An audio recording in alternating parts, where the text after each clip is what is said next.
evening, everyone. It gives me great pleasure to welcome you all to today's panel discussion on the IndiGo crisis, gaps in India's civil aviation policy and governance, conducted by the Peninsula Foundation. I am Anupama, a research assistant at TPF, and I will be your MC for this evening. Before we begin, I would like to outline a few housekeeping rules.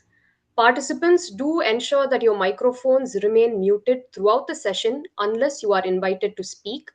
You may post your questions in the chat box during the Q&A session, which will be held at the end of the discussion. Today's session will be recorded and uploaded to TPF's official YouTube channel. We kindly request that you refrain from sharing any snippets without prior permission. Thank you. With that, we will now begin. Today's discussion aims to examine the crisis and reveal broader challenges faced by India's aviation policy, specifically in terms of market monopolization, weak regulatory measures, and the urgent need for comprehensive crisis management and regulations that prioritize safety and passenger protection. The webinar will also seek to explore the deeper implications of the Indigo crisis and discuss the possibilities of developing a sustainable and passenger centric aviation policy for the country. And for this, we have an esteemed panel of speakers joining us today. Our first speaker for the day is Mr. M.R. Sivaraman, a distinguished retired IAS officer of the 1962 batch Madhya Pradesh cadre. Sir is known for his significant roles as India's former Revenue Secretary and Director General of Civil Aviation and has held top positions in finance, aviation, and in international bodies like the IMF. Sir was also appointed by the UN to be one of the first advisors to the newly formed UN Security Council Committee on Counter-Terrorism. Welcome, sir.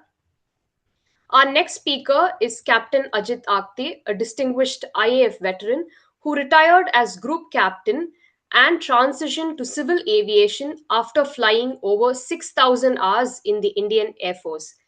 He is an experimental test pilot and a 1971 war veteran. After flying for Taneja Aviation and SpiceJet, he joined Jet Airways and was commander till his retirement at the age of 65. He has over 18,000 hours of airline flying, which includes 10,000 hours on all Boeing 737 variants and remaining on the Airbus A330 aircraft. He is now an instructor with CAE on the flight simulator. Welcome, sir. Our moderator for today's session will be Air Marshal M. Mateshwaran, founder and president of the Peninsula Foundation. Sir is the former Deputy Chief of Integrated Defense Staff, Tri Services Command, and was the Senior Air Staff Officer of the Eastern Air Command. The Air Marshal has had an active service of 39 years in the Indian Air Force. He holds a PhD in Defense and Strategic Studies from the University of Madras. It's a great pleasure to have Mr. Sivaraman and Group Captain Ajit Apte, who's also my former CEO, as well as a senior in the test flying establishment. It's a great pleasure to have both of them on this evening and today's discussion. A very important topic. The discussion is animating all the TV channels and much of the YouTube since December 4th. Quite naturally, with 65% market domination, market dominance, the Indigo's collapse on 4th, 5th, 3rd, 4th, and 5th, with over 2,000 flights being cancelled, brought the entire civil aviation into a chaos and a standstill. And quite naturally, the affected passengers will be very emotional, and a lot of questions are being asked. But I think we need to look at what is the real reason for this kind of a catastrophe, and how should that be prevented in the future? One. Second is, how is our civil aviation policies and governance and even the aspects of market monopoly, how should they be addressed? But before that, I think a little change from what Anupama said. I will request Captain Apte to come first, because let's start first with the problem initiator of the problem, which is the FDTL, and the flight duty time limit, which is being generally, pointed out as the crux of the problem. But I think that is just the start. There are bigger issues that are involved in it. So, Ajit sir, you have the floor is yours. You can take about 10 minutes, and then I'll move over to uh, Mr. Sivaram. Many thanks, Matsi. Thank you very much. And let me first put my gratitude on record for having invited me to speak. So let's get down to the matter immediately. One needs to understand that FDTL stands for flight time limitations as well as duty time limitations. They're two completely separate issues, but the flight time is encompassed in the duty time. So there are maximas for flight time as well as duty time. And I will take a few minutes to explain how this whole thing began. Prior to 1992, when there was only Air India operating international and Indian Airlines operating domestic and international to the Middle East and Southeast Asian countries. They were really a very peaceful, laid back atmosphere. There were hardly any flights. People flew a little bit. When I say a little bit, they perhaps flew 40, 50, the individuals flew 40 to 50 hours in a month. It's only when private airlines came up and when you had to produce work for money and the salaries went up and everything went up, they started flying close to the maximum. And to fly close to the maximum, there had to be adequate rest periods in between. And all those rules were governed at that time by an AIC. That AIC was numbered uh, 28 of 1992. And I'm sure it was Mr. Sivaraman's time under his watch that was active. That was a simple thing. And in the sense that if you flew 5 hours, you had to get double the amount of time as rest. And if you flew 3 hours, your rest was not 6 hours, but it had to go to a minimum of 8 hours. But there was very little emphasis being placed on consecutive flying at night, consecutive flying at a certain period of night. And to be fair, I don't know how much research was done towards ability of a human being to operate during the time which is today called WOCL, window of circadian low, in the sense that if you give a human being time, you work from 8 in the morning to 6 in the evening, and you tell the same guy instead you work from 8 p.m. to 6 p.m.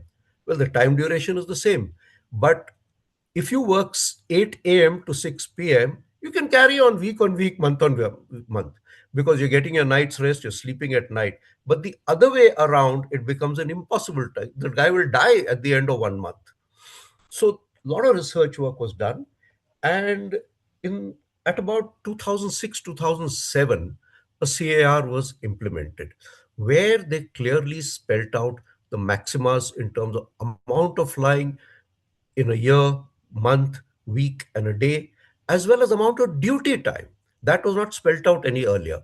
So the figures at that time were 1,000 hours a year and 1,600 hours a year of duty time. Now, a year in civil aviation is not either a calendar year or a year, financial year. From the day you start, say a guy gets released to fly, day one is his day one, and 365 days later is his 1 year. Similarly, a month is a period of unbroken 30 days. It doesn't necessarily have to be from the 1st of the month to 30th of the month. Similarly, a day is a 24-hour cycle. Now, with this put together, there was a lot of resistance from the uh, airlines. By that time, airlines had grown. Jet Airways was a big growing concern. Uh, Kingfisher had started. IndiGo had started. Go Air had started. So, and Sahara was there, which was in the process of being taken over by Jet Airways. So, fundamentally, what was formulated in 2007 was put into abeyance in 2008 because it was taken to court for not being implemented. The Bombay High Court voted in favor of it. The DGCA, and actually triggered on by the airlines, took it to the Supreme Court, and Supreme Court overturned it. Now, presently, the work that is there, the duty and time limits that are there are spelled out in a CAR, which a lot of research work has gone on towards defining a night. How much is a night? How many days can you fly consecutively in the period of window of circadian low? All those details are not necessary to be spelled out here, but suffice it to say that that is a very well drafted and implemented policy. Now, from what existed to implement this, it was very simple. You just needed a little more crew. Now, it did not affect airlines where the pilots were flying in the order of 40, 50 hours a month. All they had to do was fly that much more. So there were no great work that Indian Airlines, etc., had to do. But airlines like now, only airline left worth its name is IndiGo. Like you just mentioned, 65% market share. Roughly two-thirds the passengers flying in India fly on IndiGo. They have to make their crew work up to whatever is legally permitted. But now, if you make a guy work right up to the limit of what he is legally permitted, at the end of 5 years, he'll die. He'll just fade, burn out. So, all airlines, Jet Airways included, where I spent my entire life with civil aviation, planned on using you for roughly 75 to 80% of the maximum limit. Now, I'll oversimplify the problem and explain it to you. Flight duty time limits and rest periods are like a rubber band. You stretch a rubber band, it stretches, it doesn't break. So you say, okay, I'll make this guy work a little more. You stretch it a little more, it doesn't break. You stretch it a little more and it doesn't break. It doesn't give you warning when it's going to snap. So even if you're within the duty time limits, if you stretch it a little more, it'll snap. And it does so without a warning. Mm. Something like that is what has happened here Mm. at this time. The rule position itself is being implemented. The rule position, let's put it this way first. The rule position, as spelled out by the CAR, is good. It maxima is 1,000 hours of flying. That's internationally acknowledged. Nobody anywhere in the world allows you to fly more than that. Then there is a maxima for a month, there is a maxima for a week, and a maxima for a day. The number of landings you can do at night, they've said night will be from a period of midnight to 6 a.m.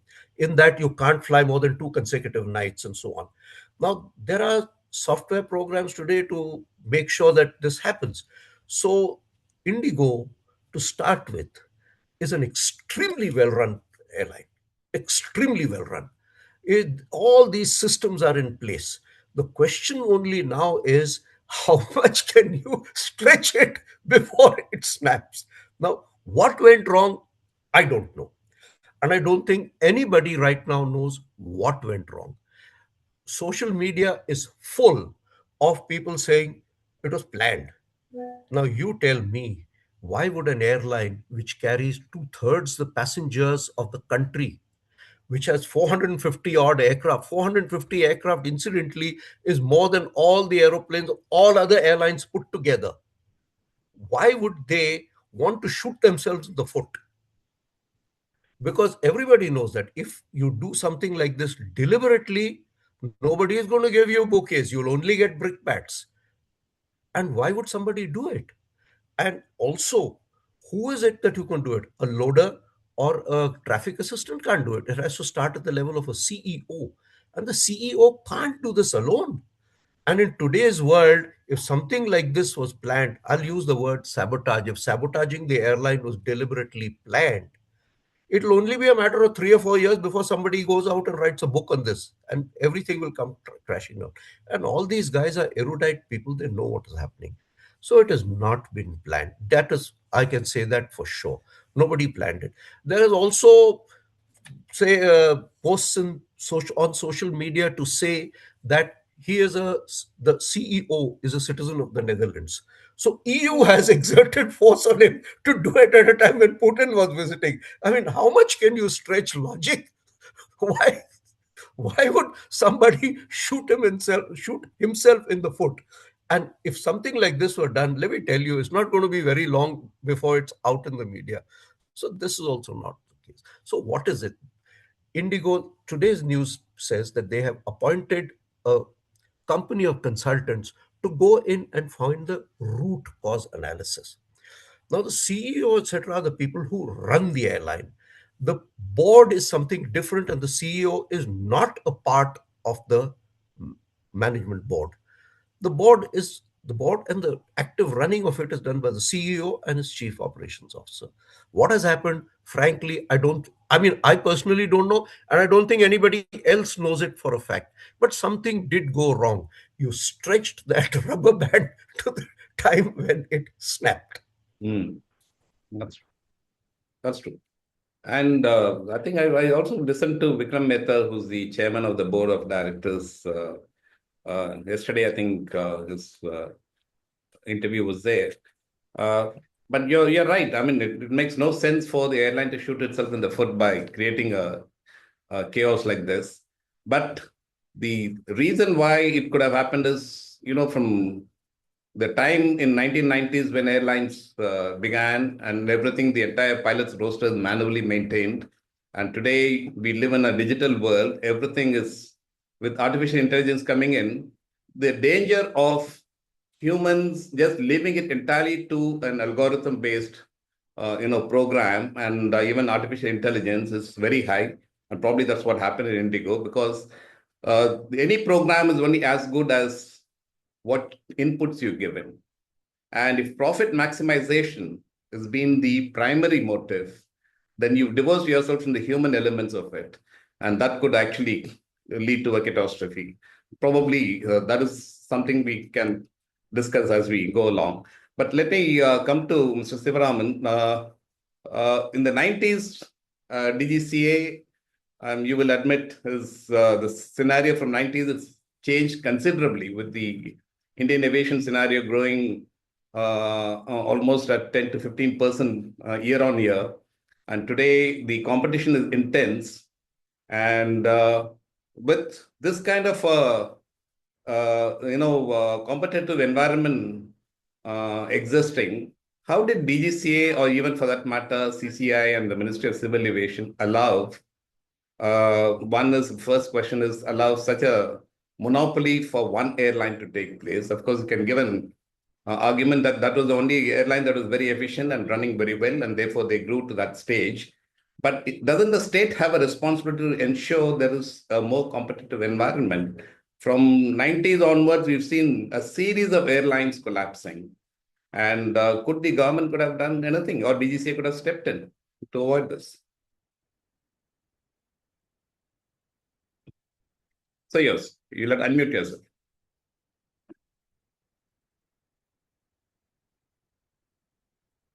You'll have to unmute yourself. You're still on mute. So, Captain Ajit has very beautifully summarized whatever he considers it as the problem, although he has not pinpointed what really the problem was. In 1992, there was hardly anything by way of aviation sector in the country, excepting about, say, 120 aircraft are flying, both of Indian Airlines and Air India. And therefore, it is very easy to control, keep a check on them. And there were no problems of FDTL, etc., excepting only on one occasion there was a problem of FDTL. That, of course, I won't go into now. Now, in 1992, somewhere in May or June, if I remember right, there was a statement made in the parliament, because there were a series of strikes by airline pilots during very critical periods of the government. So the government decided that this cannot go on indefinitely. So they decided to bring in what they called air taxi operators. Now, really speaking, they were not air taxi operators, they were really airlines. So when this entire thing was opened, because there was a small window through which they could come in. And when this opened up, almost a dozen people walked into the arena. People with knowledge of aviation, people without the knowledge of aviation. We were really bewildered at that particular point of time. All kinds of aircraft came. Our officers had to go immediately to USA, France, etc., to take some kind of a training and come back. But even during that period, we were very careful to ensure that people had proper maintenance of aircraft and the crew was properly rostered. This I'm talking about 1992-93. And thereafter, of course, the last, I think it was I who approved the Jet Airways. I'm not very sure. Sahara, I refused to approve. And Jet Airways, I think I approved because they had very good maintenance, they had very good technical staff, etc. Sahara, I refused. Then Sahara came in. Now, the question is, what is the Government of India's policy? Government of India's policy is quite open. In the sense, an NRI can invest 100% in a new airline company in India. FDI of 100% is allowed. Even a foreign investor can invest 100%, but the control of the airline will rest with only an Indian operator. As far as a foreign airline is concerned, they can invest 49% in an Indian airline, but the control will again be only on an Indian, under the Indian management. So therefore, the Government of India is quite open as far as investment in the airline sector is concerned. Point number 2, what is the difficulty now? The difficulty in India is mainly because people are not attracted to this sector on account of the 40% of the cost of operating an airline goes to fuel cost. And this I've been saying repeatedly in my interviews on the other channels. And yesterday, I think the minister took the cue and he also started saying that the 40% of the cost of operating an airline goes by way of fuel costs. And the problem is because the state governments are levying huge value-added tax on aviation turbine fuel. And I believe 2-3 years ago, the finance minister appealed to all the state government to reduce this rate of tax so that they come on par with the other airlines in the world. Now, the other airlines in the world, fuel costs is only about 25 to 27%. In India, it comes to operating of 40%. So how no airline wants to come in here because the margin becomes very thin. It's only the really daring people like IndiGo Airlines and somebody comes in. And yesterday also the minister made an appeal to the state government, please reduce the fuel costs so that there is more competition, more airlines would come in. We don't know whether the state governments are going to agree, but I know how the state governments can be forced into it because I spent 30 years in state finance and national finance. They can very easily be forced into it. But I don't think the government will call me for that advice in any case. Now, the other point which Captain Acte raised was regarding the number of aircraft etc. operating in this country. I'm leaving aside the smaller airlines, but if you look at the number of aircraft, Air India and Indian Airlines and Air India Express, they have got 389 aircraft. I just now saw the data from the DGCA site. IndiGo has got 403 aircraft. Out of 403 aircraft of IndiGo, 70 to 80 aircraft are on ground because of Pratt and Whitney engine problem. And I saw at least 25 aircraft in Bangalore airport without engines. So effectively, IndiGo has got only 330 aircraft flying on their flight schedules. Now, Air India has got 389. I do not know how many of their aircraft are grounded, probably much less than that. But there is a difference in the kind of flights which both these airlines are operating on. Air India is operating more on the international routes with larger aircraft like 77, 777, 787, etc. Whereas IndiGo is operating with wide-bodied, but 737, the different numbers, and then they have got a A320, 320 Neo, etc., etc. And they are more on to flying passengers domestically rather than outside. So even today, if Air India can probably change its operation schedule in a manner that they can make available more seats for domestic travelers. I don't know whether they can do it or they cannot do it. So what really happened was, in my opinion, DGCA brought in this FDTL rule or made it, or rather exposed it to the public and to the airlines in October 2023. So these rules were definitely coming and they were absolutely necessary. I would side with the pilots 100% on this. Because I know I have sat in the cockpit of aircraft flying up to London, from London to Tokyo, all this thing. I used to sit in the cockpit and understood the serious problems with the pilots encountered, particularly in landing in some of the very, very crowded airport like London or in New York or even in Tokyo and other places. In all these three places landing, I have sat in the aircraft cockpit. So the flight duty time limitations which the DGCA brought in was in fact too late coming. It should have been brought in long ago. But even then, when it came in 2023, the aircraft should have, the airline operator should have found out how many more pilots I have to recruit for purposes of giving them the adequate rest which now the DGC has given in the new duty time limitation. 2 days rest. After all, even clerks get 2 days rest. So the pilot getting 2 days rest in a week, I mean, it's not at all inconceivable. Then, of course, night landings. Of course, night landings, he has talked about circadian rhythm and all. A lot of research have gone into it. And therefore, giving them only 2 night landings in a night was also a very reasonable thing to do. So at the time, the management, Mr. Captain Ajit has been very soft on the management and particularly the board of directors. The board of directors have got an immense responsibility when policy changes are taking place in the running of their system. In this particular case, major policy change was taking place in regard to the flight duty time limitations of the pilots, as he explained very clearly.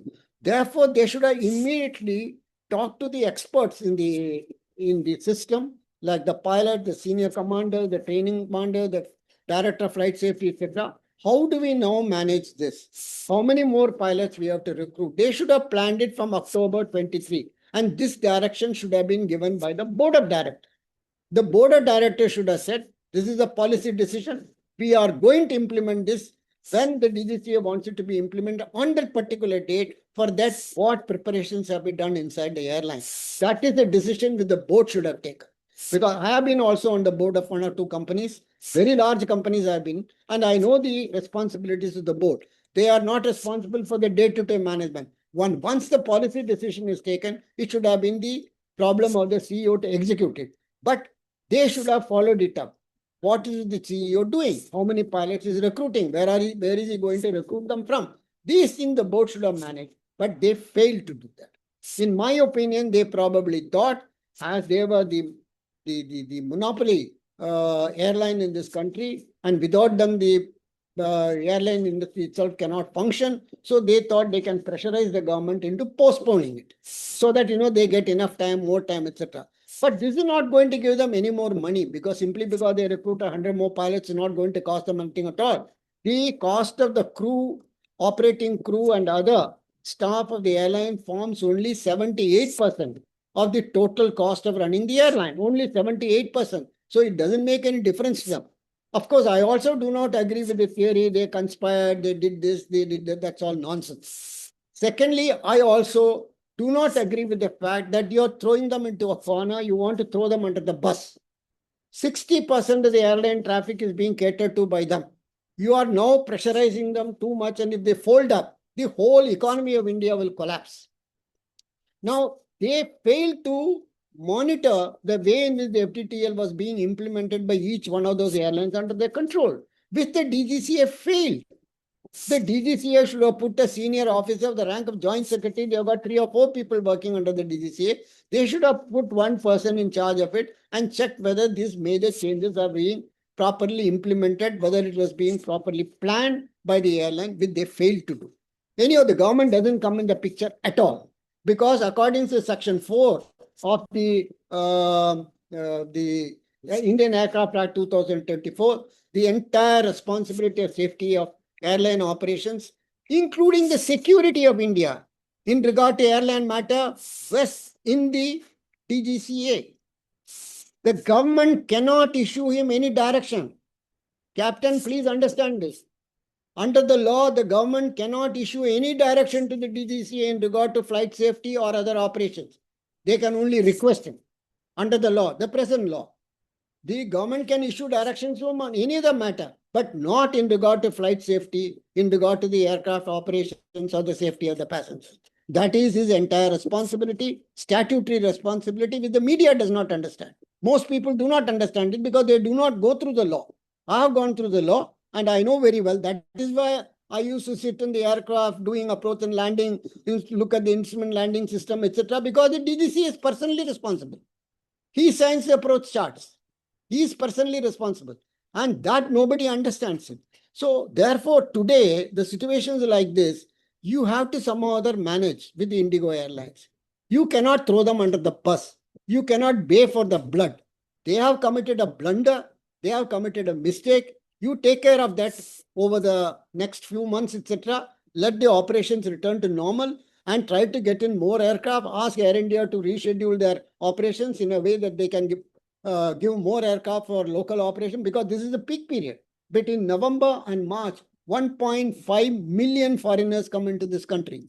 If you do not have adequate number of flights, those tourists will not come. We will lose the tourist traffic, which means a lot of things will happen.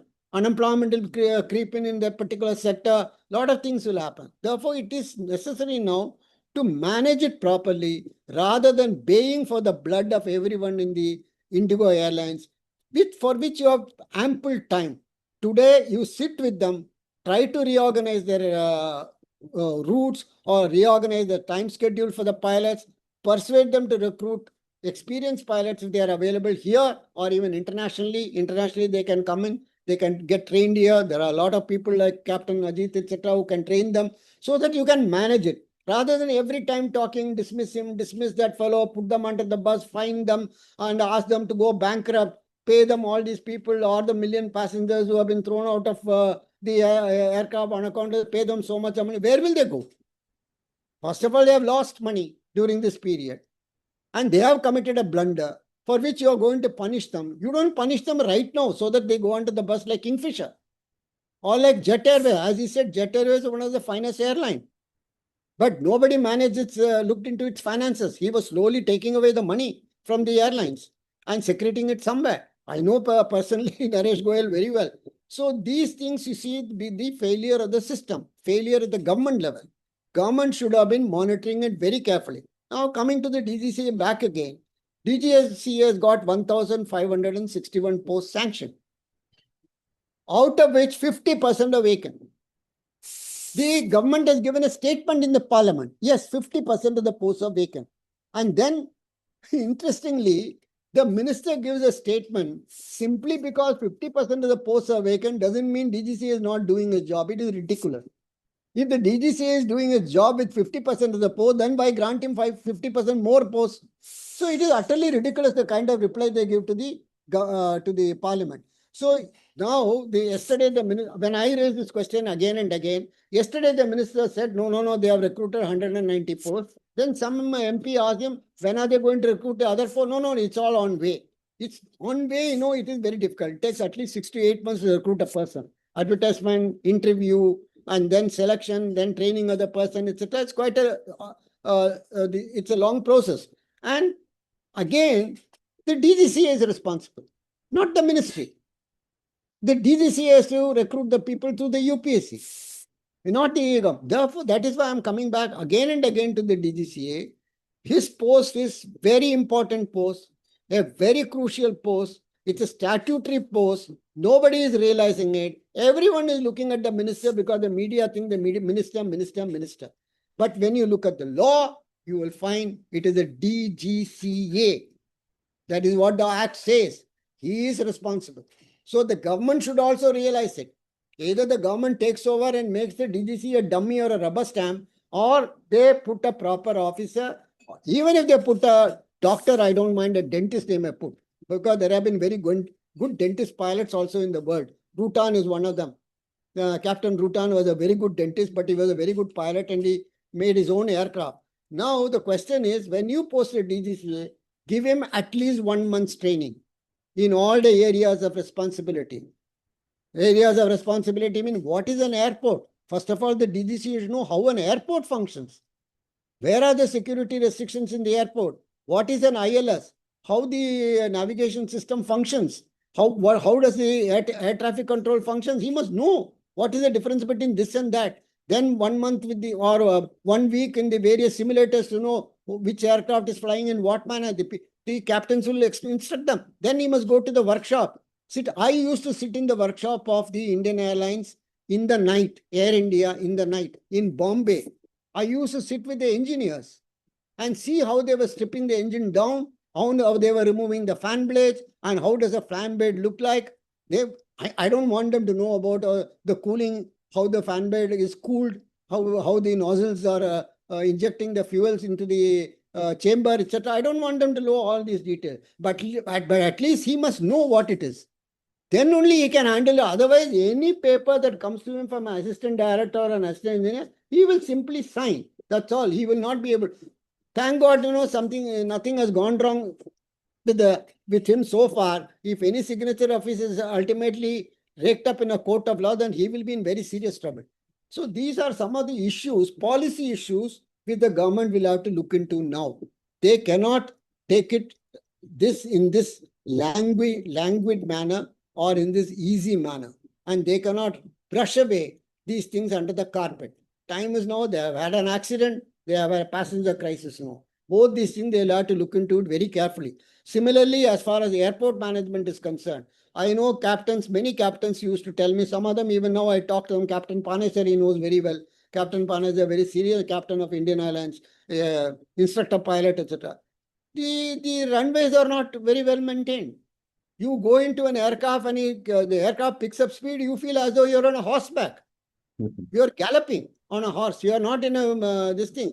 Then the runway maintenance, then the maintenance, the parking base. Even IndiGo, for example, the other day came by an IndiGo flight, was pouring rain.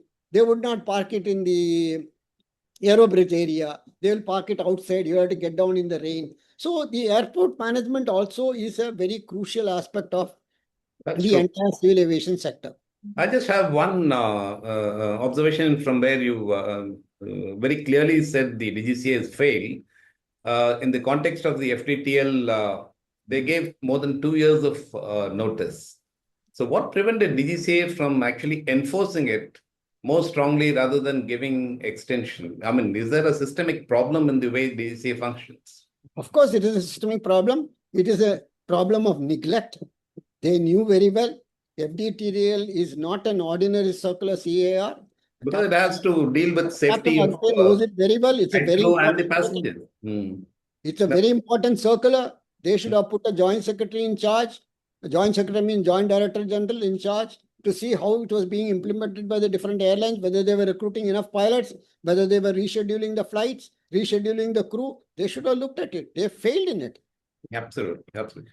I just take one observation from Mr. Sivaraman. This is about the board of directors of IndiGo. While IndiGo is, there is no doubt at all that IndiGo is an extremely efficient and well-managed airline, but did the profit maximization objective overtake sanity in the overall issue? And the board of directors, I would say, completely slept on that area. And this you can correlate with Gangwal's exit 5 years ago.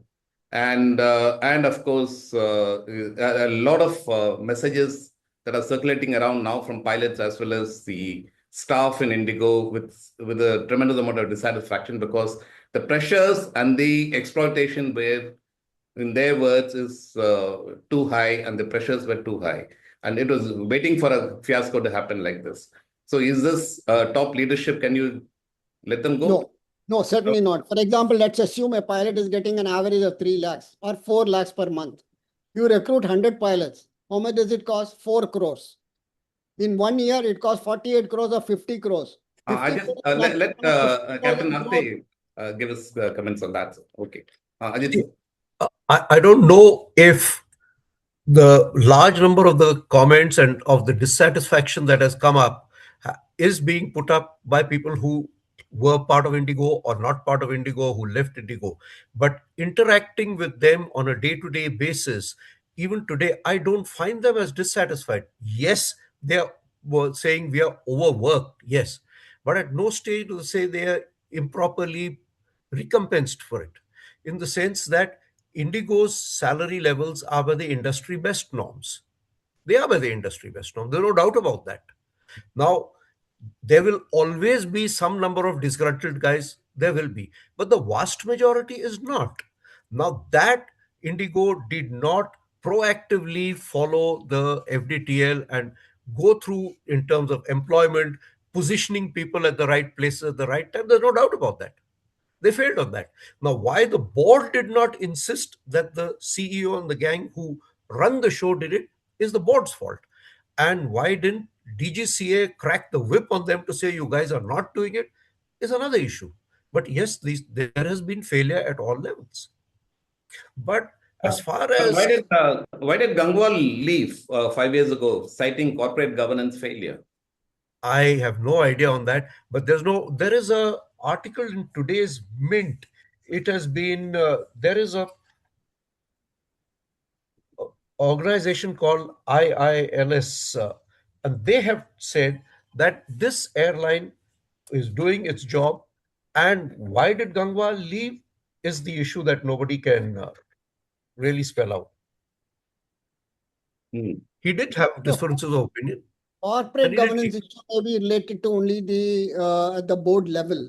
It may Hmm. not be at the management level, where the CEO is in charge of the entire operations. I do not know who is the CEO of IndiGo and whether he is from the airline, whether he's a pilot or whether he's an engineer. Nobody knows about it. But as far as the board is concerned, as Captain Ajit said very rightly, they should have interacted with the CEO to see whether the policy changes which the FDTL rules required were being properly implemented by the CEO. Whether enough pilots are being recruited, and he should have been given a free hand to implement the FDTL properly at the right time. Which whether the board gave him the free hand, I do not know. I can't say that. That's true. But that is where I think the observation that I raise is if a corporate world or any corporate house is highly influenced by the objective of profit maximization, which I say that's what the MBA culture brings in, and Boeing has suffered from that as well.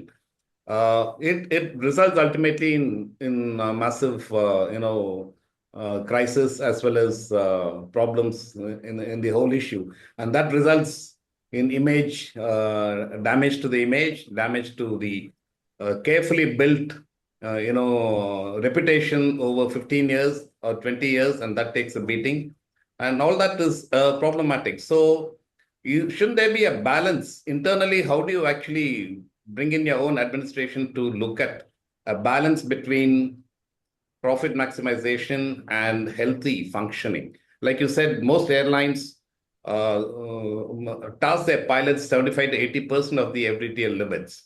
And but here, I think the whole system was optimized to extract the maximum possible. And the analogy you gave about the rubber band is extremely correct, because every resource was stretched to the limit. All it No, required was one break and the whole system came collapsing. There was no slack. There was no slack, no buffer. yeah, Marshall, I Mm. don't think this is a correct inference, because the crew cost is only 8% of the total operating cost of the airline. If you recruit 100 pilots more, it is not going to affect the total cost of operations. This would not have bothered the board of directors in terms of a loss of profit or increase in cost. Certainly not. They were totally unaware of the importance of implementing the FDTL. The board was just a cardboard. I'm very sorry to say this. The board is a cardboard.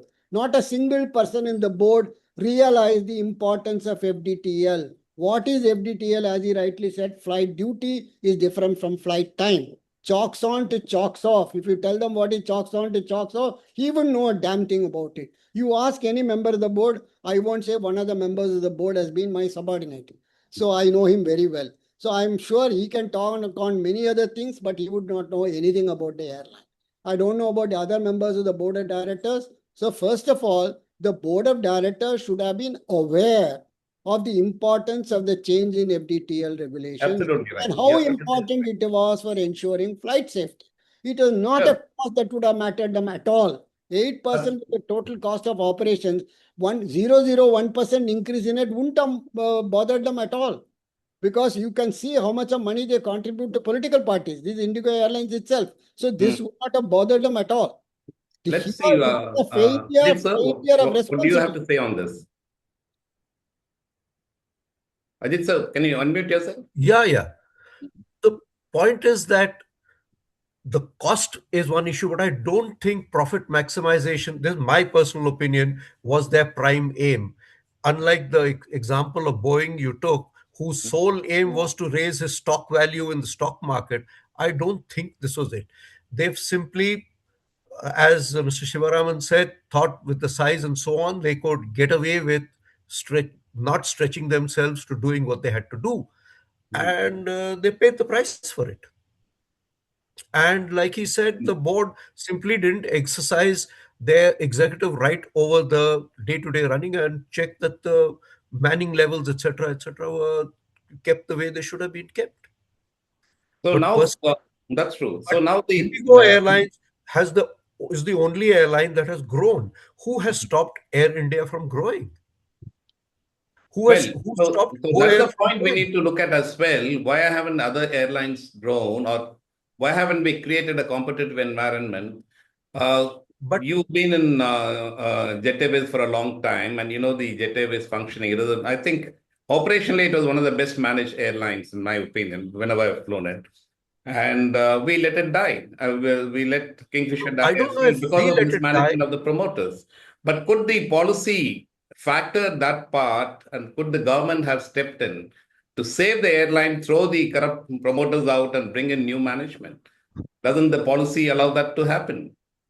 I don't know. Mr. Sivaraman would perhaps be better equipped Raman, to give probably an you'll be answer to that. best Whether placed to the answer government that. can step in to change the board and get another board, I don't know. Yes, of course, the government could have done it.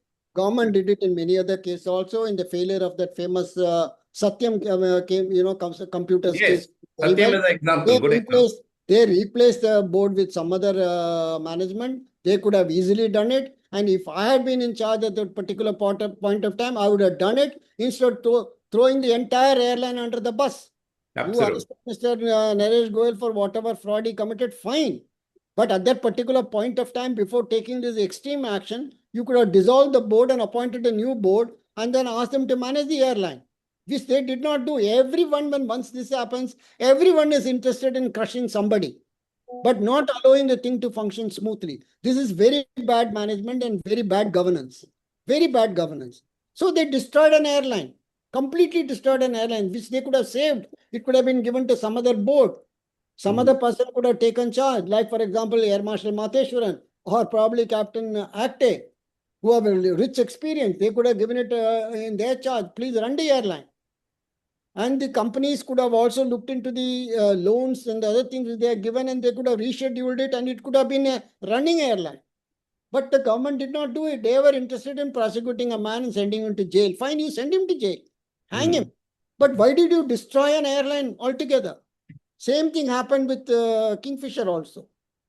So that's a policy failure from the government side, right? Yes, it's a policy failure. And is that because of the US has this Sherman Act, which is actually goes back to 1890s. Yes, during the first. And when the AT&T virtually monopolized the entire telecom sector in the US, the Department of Justice stepped in, and then the AT&T understood their accusation and the fault. The company was broken up into seven entities, separate entities, and the system was safe, but the company's monopoly was broken up. So, uh, I mean, if the government had looked at the policy, aviation policy, more carefully, and a very rapidly growing sector, the idea is to enable the growth of the sector, simultaneously also create a competitive environment.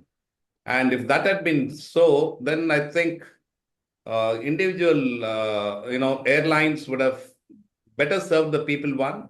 Second is there wouldn't have been a cartelization. There is an accusation of cartelization between Air India and IndiGo as well. You can't deny that. And when somebody monopolizes a sector to the extent of 65%, it is quite natural the tendency of cartelization tends to come in. And these are, I think, the state's entire responsibility to prevent this part. Am I right in my analysis?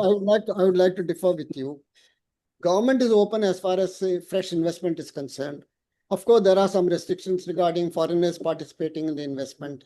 And secondly, you're talking about cartelization. I don't know whether both Indigo and Air India are joining hands together, because Air India has got its own pattern of serving the passengers. Indigo is different. Air India serves food to the passengers. Indigo does not serve food to the passengers. I don't think there would be any cartelization between the two. The only thing is Air India could be persuaded to reschedule their operations to give more number of flights to domestic passengers instead of the foreign passenger, because they may be getting more margins there. Secondly, the culprit here in not having more competitors in the airline sector is the fuel cost. 40% going for fuel cost instead of 25% of the global average, nobody would like to come here. You are operating on a very, very thin margin. And every time the state governments find short of funds, they immediately raise the VAT on petroleum or on aviation turbine fuel. Yesterday also the minister made a fervent plea to the states, unless there is some law by which you can bring it down, I don't think we will have more number of people coming into the Indian airline sector. Today, we have Vistara, of course, is merged with Air India and Indian Airline. We have got that Akasha Air. I don't know how got long. three of them: Akasa, IndiGo, and Air India. That's it. No, I don't know how long Akasha will survive, because Akasha also has to work on a very thin margin. In the case of IndiGo, they came in a big way with large number of aircraft, etc. So they are also working on a thin margin, although it's a profitable airline. But Akasha, I don't know how long they will survive in this kind of a situation. So unless the state governments are persuaded to bring it down to half what they are having now, the excise duty on the ATF, I don't think any airline would venture to come into India. Absolutely. Ajit sir, any points? The Yeah. operational viability of an airline is a big question mark in India. Is that, and then if IndiGo survived, I think they've done an exceptional job there. Yeah, to add to what Mr. Sivaraman said about the taxes on fuel, when GST was introduced, I recall the then Finance Minister Arun Jaitley speaking in the Parliament, and he told the people, y'all, he says, we've kept three items out of GST, that is fuel, liquor, and That's taxes on real estate. His exact words were, अगर इन पे GST लगा दिया तो आपके पास वेतन देने के लिए पैसे नहीं रहेंगे. He said, you won't have money to pay the salaries. So as Mr. Sugaraman just said, anything happens, raise the tax on fuel and ATF. This has to go. I mean, when I say go, means it's got to come down to a rational level. Hmm. And But unless that happens, nobody else will come in. What about the Now, expenditures on MRO and now, other services? That is now also, take a, everything goes outside and you're paying in dollars. yep. Now take a case like Akasa, for instance, as he said, right now there are 31 aeroplanes and they're growing, but they've got no cushion, nothing. As he said, very, very thin margin of profit. Even Indigo's a thin margin of profit, but they got 400 and some odd aircraft. They're there, established. And this, unless this happens. And there is a way of doing this thing also. BJP has got a large number of states under their control. Madhya Pradesh is there, Rajasthan is there, now Orissa is there, and all these states are there. Delhi is also under their control. They can straight away tell these states to bring down the value-added tax on fuel to 10%.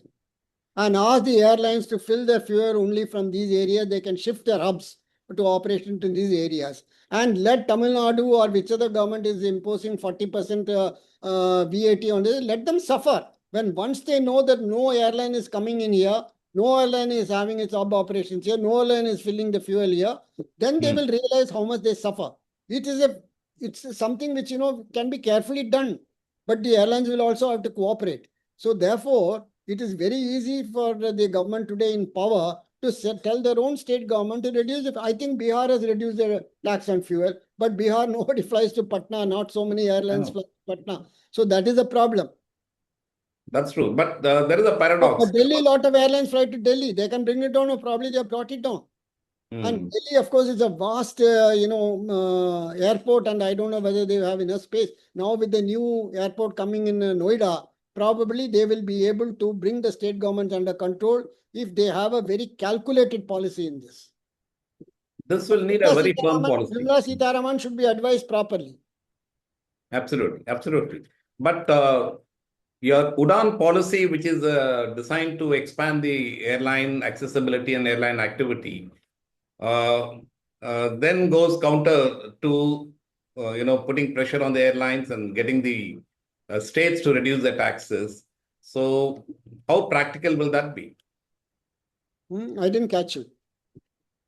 That should. State governments have been told to reduce the taxes. No, none of them have done it. Some have done it. Yesterday, Minister was saying Bihar has done it. Now it's very easy for them to persuade their state governments. That is the BJP ruled state governments. If they are not, the other state governments are not listening to them. Jaipur can reduce the tax, the Rajasthan government. Delhi can bring it down to zero because Delhi is it's a city government only. Then Bombay can bring it down very easily. Bombay is a huge state with a very large GDP. They can bring it down to 10% or 15%. And all the fueling operations can shift to Bombay, can shift to Jaipur, it can shift to Bhubaneswar, it can shift to any other place. So for which airlines cooperation is necessary. They may have to reschedule to some extent. So, but you have to do it. Otherwise, the state government, some of the state governments are so rigid in these matters, they don't want to change. But Absolutely. therefore, they have to be forced indirectly to change. Absolutely. I'll request the audience to put your questions on the chat box or raise your hand if I you have want to. just one thing to say. Go ahead. It's about 20 years ago when we were started operating to the Middle East. Kerala had 3 international airports, Mm. Trivandrum, Cochin, and Calicut. And Kerala taxes on fuel were the highest. And My the God. Middle East carriers who used to come would fill their tanks up, come here, and go back without buying fuel. The only people who were paying the taxes were us. Now, when we were coming back from the Middle East, we could not even tanker because we had to come back and tell them exactly how much fuel we landed with, and anything above the bare minimum required, additional taxes were paid. Now, if that was the whole aim, we used to loosely say, is Emirates got the government of Kerala in their employ? I mean, that was a loose manner of speaking, but that's how it was. The only people paying taxes were the Indian carriers. So Absolutely. I mean, policy changes can be made in these areas. absolutely. Absolutely. I fully agree. But how much is the human resources, skill development, and the MRO and the technical capabilities? How much do they, how much are they a big factor in the overall operational viability of an airline in India? Ajit sir? But to the best of my knowledge, that when I was actually actively flying, which is about 12, 13 years ago, all major servicing above a certain level were being done abroad, not in India. That's right. That's right. I mean, the MRO facility, if I remember, you have a Boeing established one for Air India in Nagpur. You have JMR in Hyderabad, and you have a partial servicing facilities of Max Air, etc., in Bombay as well as in Bangalore or in Hosur. That's about all. Otherwise, 80% or 90% of your aircraft go outside. They are actually giving business to Colombo, Thailand, and Gulf for overall services. And shouldn't this be addressed through I mean, this is an important area to address. If you want to bring airline operations cost down and make it more viable for them, then these developments should have also been enabled both by DGCA as well as by the Ministry of Civil Aviation. Mr. Sevram? Yeah. If somebody has to set up the MRO center, and actually now I saw recently in the news that there is, I think, somebody setting up a big MRO center in Nagpur, because Nagpur being a central place, people can come there, but it requires a lot of investment. And then the airlines also should agree that if this MRO center comes up, they will take their aircraft for maintenance to these centers. So that's a kind of, problem which the government may be facing, because they have to bring together these people who want to set up the MRO center, as well as the airlines who will be willing to come and get their aircraft maintained in these places. But I think some MRO is coming up. That's true. Let me come back to the FDTL again. The reason why other airlines, the question that gets raised is, why did IndiGo get into this problem and the others, Air India and Akasa, didn't face so much? Akasa is a small airline, so obviously it's a different issue. But Air India, like Mr. Sivaraman said, majority of their routes are international, and therefore when you have a long route, I suppose you don't get into that maximum usage of the pilots and the aircraft as against short haul routes within the domestic routes. So does that incorporate a higher level of fatigue risk amongst the air crew when majority of the 2,000 flights per day that IndiGo operates are domestic flights? No, I'll have just one thing to say to this, that Air India has It's international operations, and what erstwhile Indian Airlines was there, which is today Air India, has domestic operations. The FDTL implementation is far more tricky for domestic operations than it is for international operations, because you take the flight time limit versus the duty time limit ratio. It is very, very easy on long haul operations. If you do a 12-hour flight international, the ground time is a certain amount. That ground time remains the same even for a 1 hour flight. So you get the problem. It's far more difficult to implement the full FDTL in letter and spirit for domestic operations where the sectors are short versus the long haul. The long haul have their separate problems of change of time zones, but that's dealt with separately. But this is one problem. Secondly, the utilization in any case of IndiGo or per capita utilization of pilots is far in excess of what it is for Air India. So Air India simply had to increase individual flying by 5 hours, and they were still well within the. They didn't have to go recruiting guys. That's true. That's true. So let me now come to there's a question from Group Captain Chaco. Johnson, you want to come up and ask, or you want me to read it out? Okay, let me read this out. Why is India considered as a graveyard for airlines, and how do we improve the business environment for airlines? Mr. Sivaraman? I have answered that question. I know. Because the first thing you do whenever there is a problem in airline, to arrest or to put behind bars the people who are in charge of the airline. So you are thrown the entire airline under the bus without pausing for a moment and seeing how you can save the airline, but at the same time penalizing the person who has committed a fraud. That has been a big failure of policy in this country. Absolutely. Now, that is what I don't want to happen to IndiGo. Look at the way the media is projecting. You can take time to punish the people who have been responsible, but do not say that you hang them, you kill them. This is the kind of screams that you hear in the TV media. You are destroying the morale of the IndiGo management now. You have failed in your duty. You have failed in your duty to properly implement FDTL.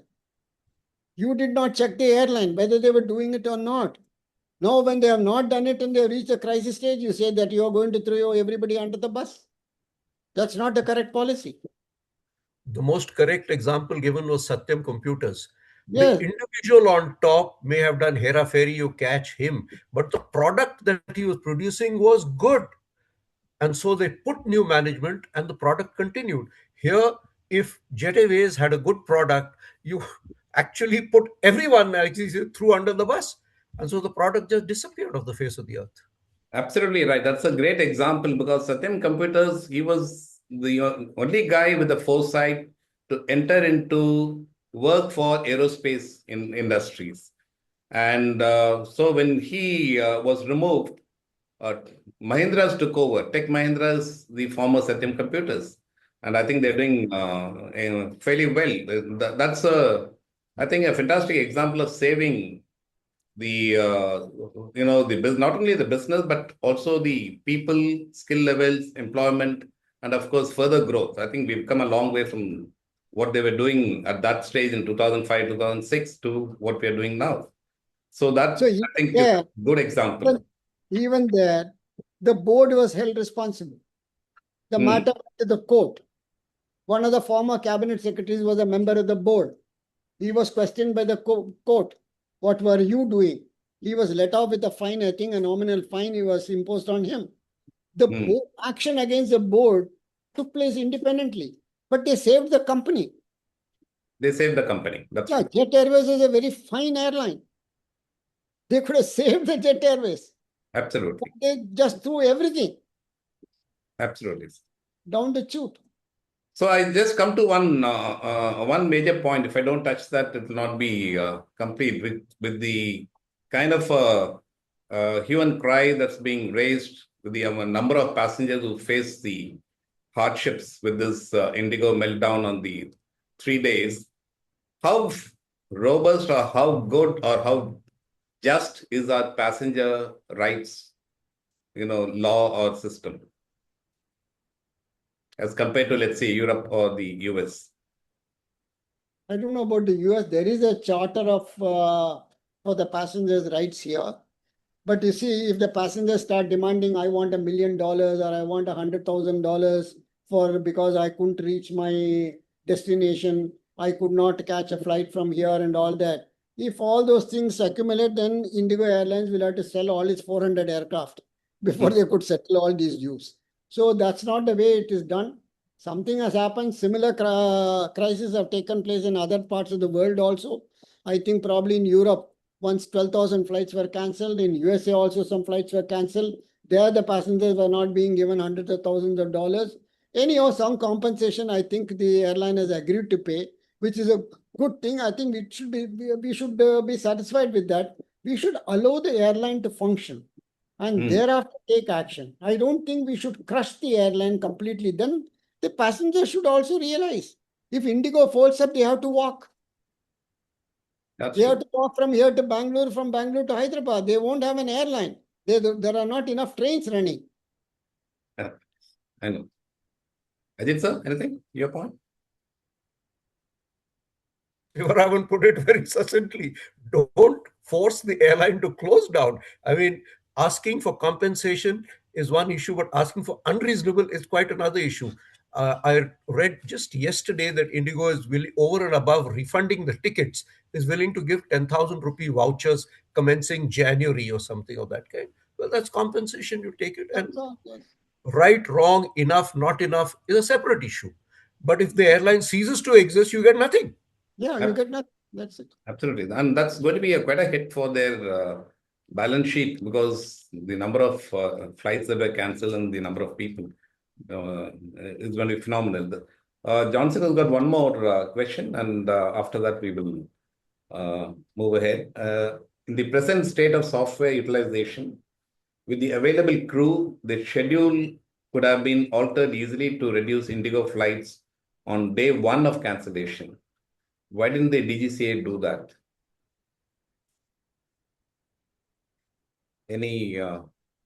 I think they did go through a process of rationalization.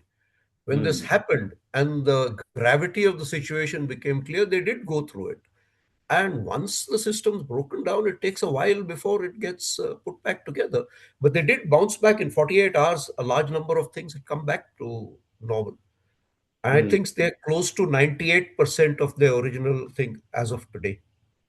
Yeah, so now I think they're, as per what Vikram Mehta said, they're back to full operationalization, notwithstanding the fact that the government has put a 10% cut on the number of flights. So 300 flights are knocked off, is what he was saying yesterday.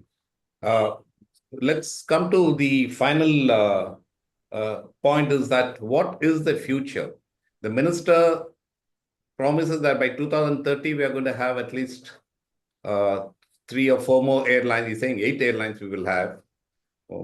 But what do you think is the future, and what are the lessons that the government will pick up from this, and what kind of a changes in policy will be made? Mr. Sivaram? See, first of all, I mean, I don't know how the minister says he'll have 3 or 4 more airlines. He only knows. And we have to plan for at least 10 to 15% growth in passenger traffic in this country, airline passenger traffic, because India is certainly going to grow at a minimum rate of 6.5% per annum, if not more, in the coming years. If India grows to that extent, then the passenger traffic, particularly the airline traffic, is also going to grow. And it may grow more than I have not worked out a correlation coefficient between the growth in passenger traffic and growth in the economy, because somebody would have done it also. But I personally feel that the growth will be more than the rate of growth of the economy. In which case, the government has to plan to invite more airline companies. They may have to relax this condition of 49%. They may have to say, all right, a foreign airline can come here and operate. Another thing which they can do is, till such time there is a rush of passengers, they can allow what is known as the 6th freedom rights. Sixth freedom rights means if there is Colombo Airlines coming from Colombo to Chennai, they want a flight to Moscow via Delhi. They can land in Delhi, take passengers from Chennai, also drop them in Delhi, and then fly to Moscow. This is done in some countries, but it is not done in India. You can give them the sixth freedom right to some period, for some period. Let's say 1 year or 2 years. Till such time we have more competition, we have more aircraft in this country.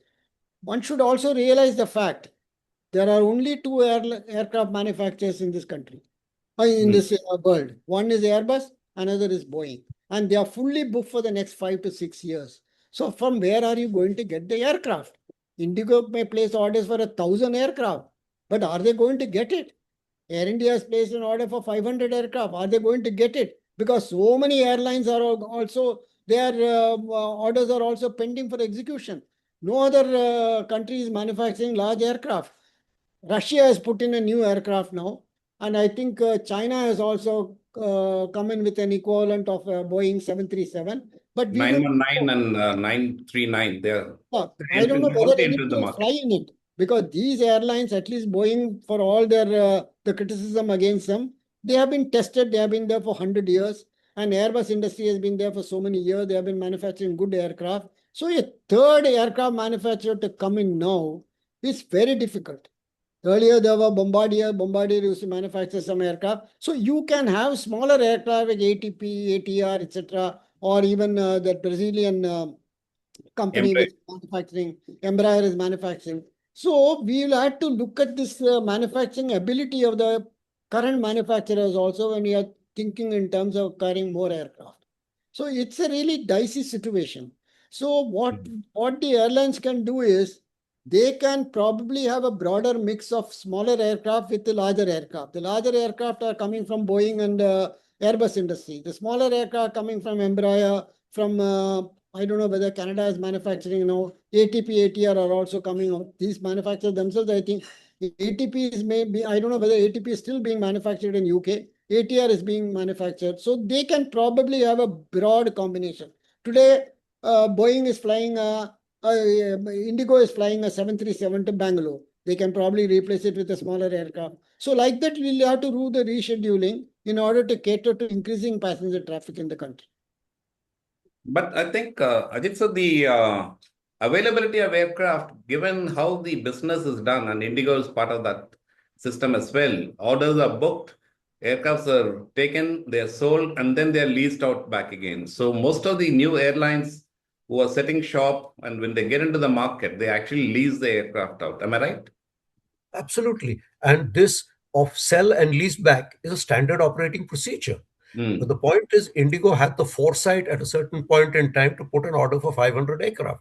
that's All right. they had to pay was, I don't know, 0.75 or 1% or something, but they had to have that money to place it.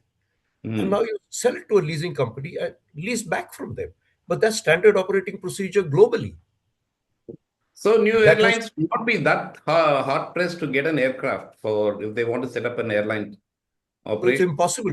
You'll have to go looking for to countries like Peru and Brazil and someone pick up some old aircraft and so on and then start.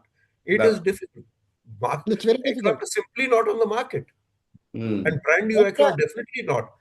To give credit to Akasa, Akasa started operating with only brand new aircraft. But to mm, their benefit, they chose the MAX, and a whole heap of MAX orders were cancelled. So they got aircraft which had been made for some other airline. Those mm. aircraft were called the Whitetails. So the first 24 aircraft were all Whitetails. They're lucky You know, and they you must know very appreciate well, their Ajit. confidence as well. Yes, Captain Ajit, you know very well, Jet Airways started with brand new aircraft and they had no aircraft older than 4 years. If absolutely. today Indigo doesn't have an aircraft older than 4.5 years, Mm, whereas Air India has got, I think DC-10 still flying. that's true. That's true. So finally, should a policy in the new aviation policy 2.0, I believe there's a proposal to cut down the market share of any airline down to 40% maximum. So will that, in the No, current no, no, that context, is all will rubbish. it be That's all possible? Will rubbish. it be realistic? It is rubbish. You cannot have this kind of a policy. I will cut down the market share of a company to 40%. It is the market which determines the market share. It is Mm, not the government. Today, if you cut down the market share of IndiGo to 40%, what happens to the remaining 20%? Who's going to take care of it? Where are the aircraft? Will they smash the aircraft from IndiGo and hand it over to Air India or Akasha Air? That's all nonsense. This kind of a policy I've never heard of. Hmm. It This is, is like cutting your nose to spite your face. it used to be the policy during the 80s when all of us were IAS officers and putting a stamp on not more than 100,000 tons of polyester filament yarn. But Mr. Dhirubhai Ambani set up a plant at 200,000 to hell with you. So Yeah. it's a nonsensical policy.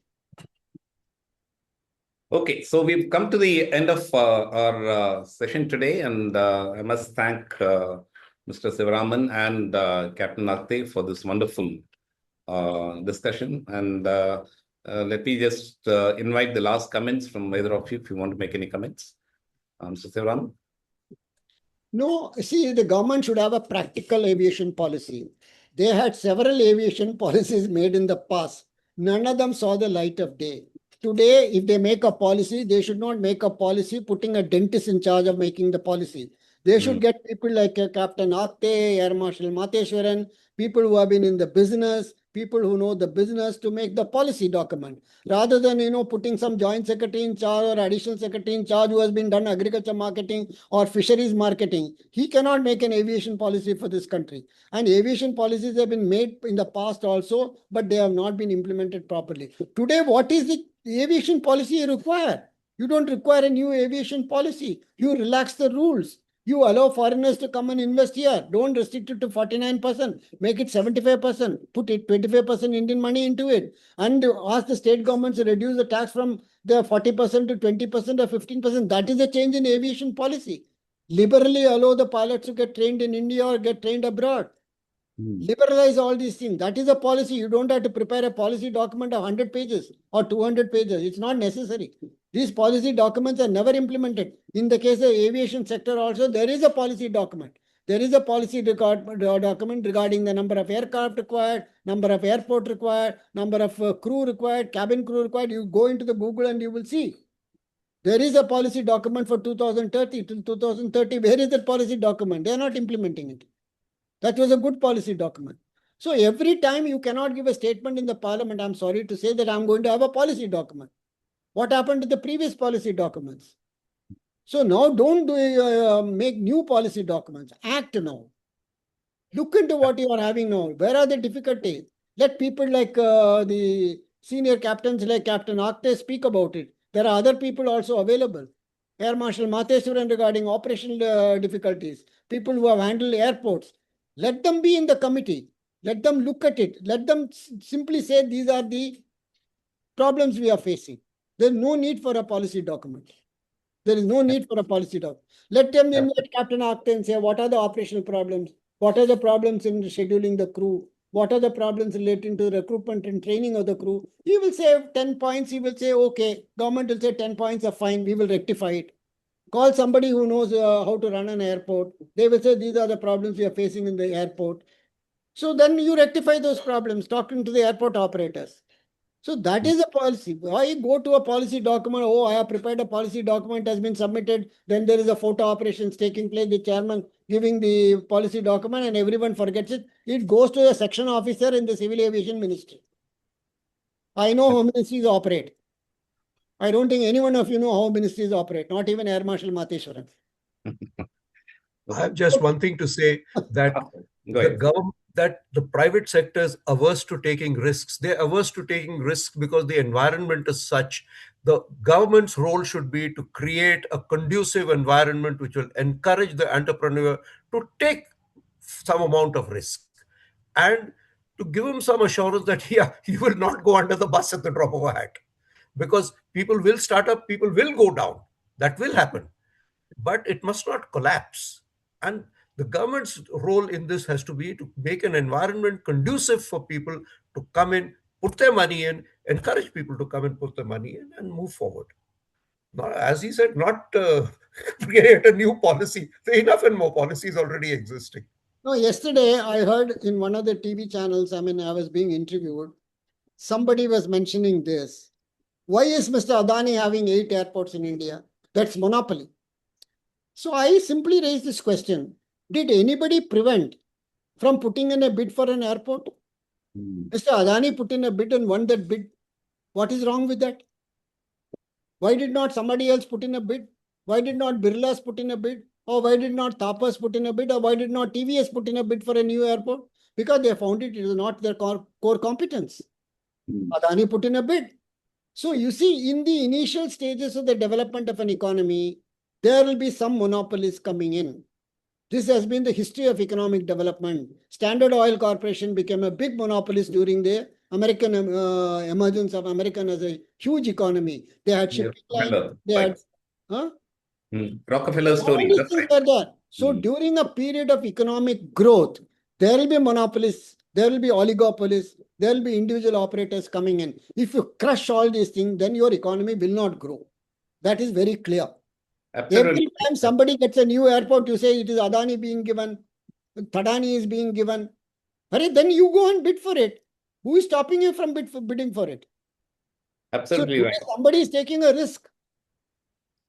He bid for a port in Haifa. He got the Haifa port in Israel.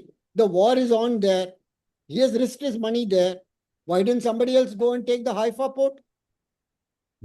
So see, this is a very strange thing which is happening in this country. On the one hand, you want growth. On the other hand, you want employment. Then you want more money in your pocket, but you don't want people to take risk in investments in this country. It's a very strange kind of a situation because I have gone through all these stages. All of you are listening, please listen to me. I came into the service at the age of 22. I became a collector at the age of 25. Youngest collector so far in the history of India. So I've gone through this entire stage, how this economy has grown, how we were all, big chess. Oh, we have a lot of powers to crush this man, to crush that man, to raid these people. Later on, we started realizing what is happening in this country. So you can see what happened in this country during that phase. You had one Lambretta scooter, you had a Vespa scooter. You had 20 years waiting line for a Vespa scooter. So it was being sold in the market. There was only one Fiat car. Nobody purchased an Ambassador car. That was Absolutely right. So what you're saying is right. And I think we'll close today's session. What the points that you make is that the government must facilitate, should enable and support the growth and also protect those entities like Jet Airways. Instead of putting them under the bus, they should have been safeguarded and further growth would have been easily possible. Protected the companies. That's right. The companies like Jet Airways, not protect the individuals. Companies, that's true. That's true. So thank you so much. It's been such a pleasure listening to both of you, and I'm sure everybody would have enjoyed that. Let me hand over to Anupama to close the issue for this evening. Yeah, Anupama. Thank you, sir. On behalf of TPF, I would like to extend my heartfelt gratitude to our speakers and moderator for providing such an insightful and comprehensive overview of the IndiGo crisis and the broader aviation sector in India. I'm sure each one of us is walking away with valuable learnings from today's discussion. Thank you to our speakers once again. I would like to thank our participants. Yes, sir. One point I want to make. We have had a very good discussion. So I suggest to Air Marshal Matheswaran, synthesize it into 5 or 10 or 15 bullet points which have emerged out of it. What kind of a policy government should pursue? You put it out as a paper in your We'll do that. letter, and then send a copy to the minister. We'll do that. That's a wonderful idea. We'll do that. Absolutely. Yeah, Anupama. Thank you, sir. I would also like to thank our participants for taking their time to attend such an interesting webinar. We look forward to seeing you at TPF's next event. Lastly, sincere thanks to my fellow TPF members for ensuring the smooth conduct of today's session. Thank you, everyone. Thank you. Thank you very much. God bless you. Thanks. Thank you, sir. Thanks.